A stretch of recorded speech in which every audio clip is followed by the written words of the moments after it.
Hi guys, in this video, in this 5-minute series, we are going to discuss and summarize the sequence of events that happened during the Revolutionary Terrorism from 1924 to 1931, and it is the second phase of Revolutionary Terrorism after the early 1900, and the third phase will be starting from 1940s. So if you see the background in which what this is happening, already the Indian National Congress has united with the Indian Muslim League in 1960 according to the Lucknow Pact, and the Home Rule movement has politically activated the common people, and the Khilafat movement and NCM has already brought in Hindu-Muslim unity. In this situation, at Gaya session in 1922, Gandhiji is proposing to withdraw the NCM, non-cooperation movement, which was opposed by the younger section of the Congress like Ram Prasad Bismil and others. So who were influenced by other world events like the Russian Revolution 1917, which brought in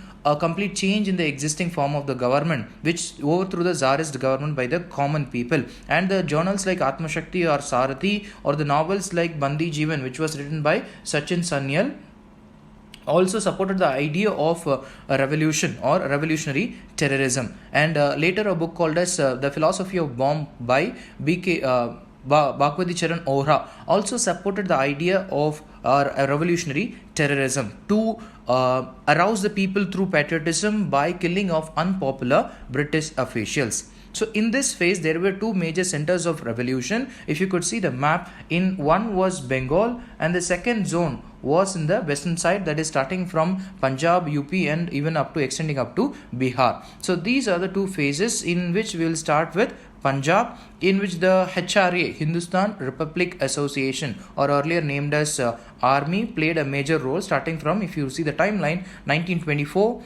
HRA, Hindustan Republic Association, was formed primarily by the persons like Ram Prasad Bismil or Sachindranath Bakshi or Sachindranath Sanyal or Jogesh Chandra Chatterjee. And then in 1925, the Kakori conspiracy is happening, in which Asfakullah Khan or Bismil was involved, in which they looted the government money from a moving train. And many of them were arrested and then put in longer term imprisonment later. And the next event was in 1928. What was happening is, in 1921, as you know, the Simon Commission, the fully white commission, was appointed to review the constitutional status. So this was opposed by Indians, and it was opposed in the 1928 Avdi session as well. So throughout India, the protests were going on, in which in Punjab, Lala Lajpat Rai was also participating in the protest, and he was beaten by the police. So this was seen by younger people like Bhagat Singh as a defeat to their pride, because he was also referred as Sher-e-Punjab or Lion of Punjab. So in order to take revenge for that, Bhagat Singh, Sukhdev and Rajguru, Bhagat Singh, Chandrasekhar Azad and Rajguru, BAR, short code I have written here. So they killed John Saunders, and Bhaktukeshwar Dutt, BK Dutt and Bhagat Singh in 1929 bombed the assembly, Central Legislative Assembly, to make the deaf hear, not to affect anyone. After that, they were arrested, and in the jail, Jaitan Das, he fasted unto death. On the 63rd day, he died. And if you have to tell some words about Bhagat Singh, I'll give a short video. He was a man of great courage, and his principles were very, very clear, because he supported the concept of humanism, socialism and secularism. These were his primary principles on which his entire organization was based, whether it was Punjab Naujan Sabha or any other organization. The HRA was later renamed as HSRA in 1928 by people primarily by Bhagat Singh. So that what he told was, my objective is not Republic of India but Socialistic Republic of India. The next center was in Bengal, where after the death of C.R. Das, there were splits inside the Congress, and people like Surya Sen, they led the Chittagong Armory, and it resulted in looting of the government armory in 1930. Along with him, there were many women revolutionaries were also involved, like Kalpana Dutt. And Beena Das was a young graduate who killed the governor while receiving her graduation certificate.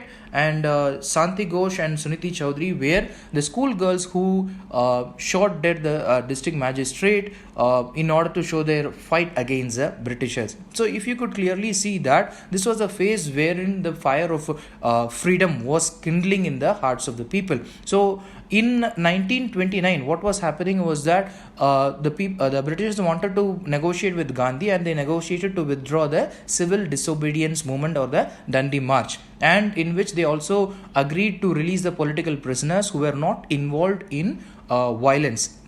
Unlike let's say Bhagat Singh, so he was hanged on March 23rd, 1931. So after this, in March 31, 1931, when Gandhi went to Karachi session in Karachi, so he was shown black flag demonstration, and go back Gandhi was the sign or was the slogan which was given to Gandhi in 1931. So this revolutionary phase brought in a change in attitude that even towards the end, Bhagat Singh told that individual heroic actions are not preferable compared to a mass movement. So this influenced the further movements of CDM, civil disobedience movements, or the later phases in 1939 and 1940s. We will be discussing that in the upcoming videos. Thank you, everyone. What did he say? Sir, I am saying the choice is yours, sir. Leave my land or get thrown out.